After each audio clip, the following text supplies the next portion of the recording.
मोहम्मद सल्लल्लाहु अलैहि वसल्लम, अगर आप सर्च करें who is the best man in the world, तो सबसे पहला नाम प्रोफेट मोहम्मद सल्लल्लाहु अलैहि वसल्लम। अगर ये जुर्म है तो हम ये जुर्म बार बार करेंगे।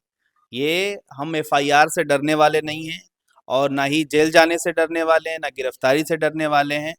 हम अपनी जान माल सब कुछ प्रोफेट मोहम्मद पे कुर्बान करने वाले हैं। हमें किसी चीज़ पर एतराज़ नहीं है, हम किसी धर्म के बारे में बुरा नहीं कहते, और ना ही हमारा हमारा इस्लाम हमें सिखाता। क्या सच में आई लव मोहम्मद लिखना कानूनन अपराध हो गया? बर्दाश्त कर लेंगे, आप हमें गाली दें हम बर्दाश्त करेंगे, हमारे घर वालों को गाली दें हम बर्दाश्त करेंगे, लेकिन हमारे प्रोफेट के बारे में अगर जुबान खुलेगी तो फिर हम उसको बर्दाश्त नहीं। आई लव मोहम्मद इजहार वफा है, वरना रगों में मोहब्बत बहता है।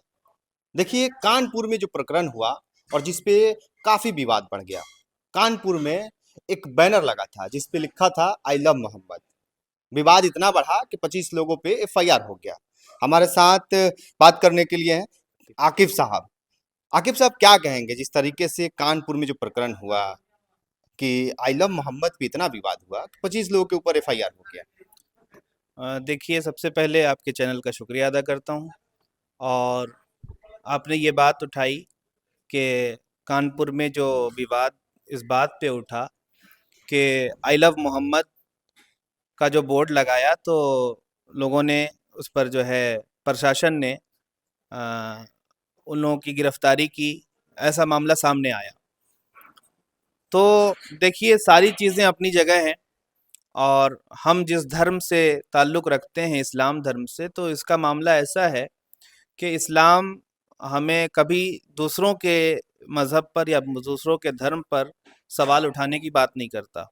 हालांकि कुरान में भी है कि तुम दूसरों के खुदाओं को गालियां मत दो, अगर तुम दोगे तो तुम्हारे खुदाओं को गालियां दी जाएंगी। तो इससे जब हमें मना किया गया है तो हम भी किसी पर ऐसे सवाल नहीं करते। अगर कोई करता है तो वो गलत करता है। अब एक के गलत करने से पूरी कौम को गलत नहीं कहा जा सकता, और ये जो मामला हुआ ये सरासर गलत हुआ, ये हमारे साथ नाइंसाफ़ी है, और इसके लिए हम निंदा करते हैं गवर्नमेंट से कि ये बिल्कुल गलत किया गया, और इस पर जो है एक्शन लिया जाए और मामलात को बेहतर किया जाए। आई लव मोहम्मद लिखना अब इतना कानून अपराध हो गया है कि आप लिखेंगे तो जेल जाना पड़ेगा, आपके ऊपर एफआईआर हो जाएगा। तो अब क्या कहेंगे लोगों से, नहीं लिखना चाहिए?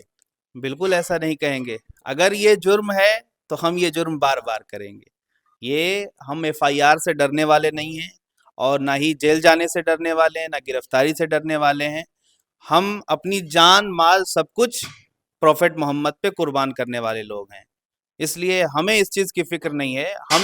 हम इन सब चीज़ों से हमें रोका नहीं जा सकता है।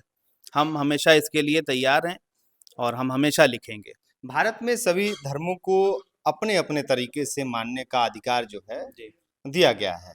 संविधान ने सभी को अपने अनुसार अपने धर्म को मानने का पूरा अधिकार दिया है। उसके बाद भी देखा जाता है कि इस तरह का जब बैनर लगता है, पोस्टर लगता है, तो इतना विवाद क्यों हो जाता है? देखिए, इसमें कहीं न कहीं ऐसा है कि मुसलमानों को किसी भी तरीके से परेशान करने की कोशिश की जाती, साजिश की जाती है, और इस तरह का मामला तभी जाकर के सामने आता है। हमें किसी चीज़ पर ऐतराज़ नहीं है, हम किसी धर्म के बारे में बुरा नहीं कहते, और ना ही हमारा हमारा इस्लाम हमें सिखाता है। और अगर हम करते हैं तो हम इस पर हमेशा कायम हैं, हम करेंगे। अब इसको कोई रोक नहीं सकता है, क्योंकि हमारा सब कुछ प्रोफेट मोहम्मद पे कुर्बान है। हम उनके लिए अपनी जान को निछावर करने वाले लोग हैं। ये कौम हमेशा उनके लिए खड़ी रहेगी।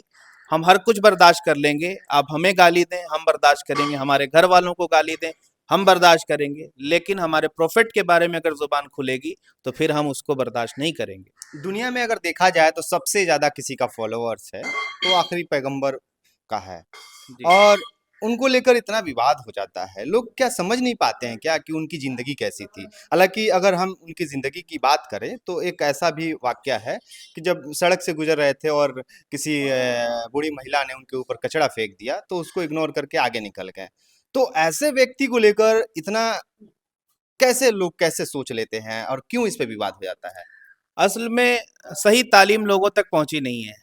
प्रोफेट मोहम्मद सल्लल्लाहु अलैहि वसल्लम के हवाले से सही तालीम लोगों तक पहुंची नहीं कि वो कैसे शख्स थे, वो कैसे इंसान थे। क्योंकि देखिए पैगंबर मोहम्मद सल्लल्लाहु अलैहि वसल्लम का किरदार, कैरेक्टर, अपने कैरेक्टर की वजह से इस्लाम पहचाना जाता है। और प्रोफेट ने जो काम उस ज़माने में किया, जब आपने बेवाओं को ज़िंदगी दी, यतीमों के लिए सहारा बने, आपने लोगों तक ये पैगाम दिया अपने अमल से, अपने किरदार से। क्योंकि सबसे पहला मामला ये था कि जब 25 साल की उम्र आपकी थी, तो 40 साल की बेवा से आपने शादी करके दुनिया वालों को बताया था कि ये बेवा जो है मनहूस नहीं होती हैं, ये भी जो है काबिल इज्जत हैं, इनकी इज्जत करनी चाहिए। तो अगर इनको भी इज्जत दिया है तो प्रोफेट मोहम्मद ने दिया है। आपने जैसे बता रहे थे कि गूगल करने पे जी उनका जी। नाम आता है। क्या आपने गूगल किया था कि आपने नाम देख लिया था? आप देखें, गूगल पे जब आप रिसर्च करते हैं, कोई चीज़ सर्च करना चाहते हैं, तो गूगल तमाम चीज़ों को रिसर्च करता है। अगर आप कोई मुल्क को देखना चाहते हैं कि पावरफुल मुल्क कौन सा है पूरी दुनिया में, तो एक लिस्ट तैयार कर की जाती है, उसकी तमाम चीज़ों को देखा जाता है कि वो कितना किस चीज़ में पावरफुल है। उसी तरह हर इंसान को, जो कि दुनिया में बहुत सारे पढ़े लिखे लोग आए, बड़े बड़े साइंटिस्ट आए, फलसफी आए, सबको देखा गया।